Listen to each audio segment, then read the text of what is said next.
শুভ সন্ধ্যা বন্ধুরা। আজকে আমি অনেকদিন পর একটা ব্লগ নিয়ে চলে আসছি। আর আজকে আমাদের বাড়িতে ছিল কীর্তন। তো এখানে মা দেখো ফোনে কথা বলছে, আর এখানে ভাই লাইট লাগিয়ে দিচ্ছিল।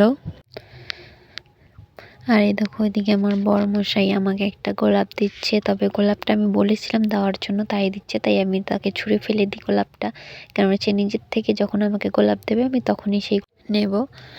আর আমি এখানে দেখো রেডি হয়ে গেছি। আর এই দেখো এদিকে বৌদি কাকি সবাই মিলে সবজি কাটছিল। আর এই দেখো এটা একটা ভাই আর বোনু, ওরা দুজন মটরশুঁটি বেছে নিচ্ছে।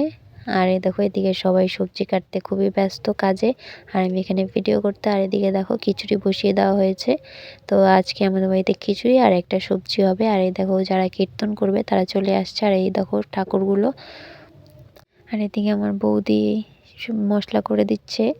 আর এদিকে মা পুজো রেডি করছিল। আর এদিকে অনেকেই চলে আসছে। আর এদিকে কীর্তন শুরু হয়ে গেছে। আর কীর্তন শেষের পরে হবে প্রসাদ খাওয়া। আর তোমরা কারা কারা কীর্তন শুনতে পছন্দ করো অবশ্যই আমাকে জানাবে। আর এদিকে আমার বৌদি তারপর সবাইকে চা দিচ্ছিল, চায়ের কাপ। এই যে যারা বাচ্চাদের দেখতে পাচ্ছ এরা সবাই আমার দাদার ছেলে। আর এদিকে আমার কাকি সবাইকে চা দিচ্ছে, কাকি বৌদি দুজনে মিলেই।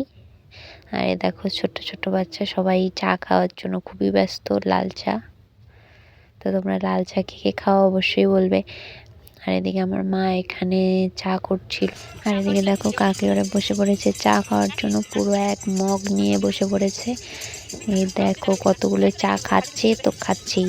এত চা খেতে হয় না লাল চা, তবু খাচ্ছে লাল চা। দেখো মনে হয় কোনোদিন খায়নি চা।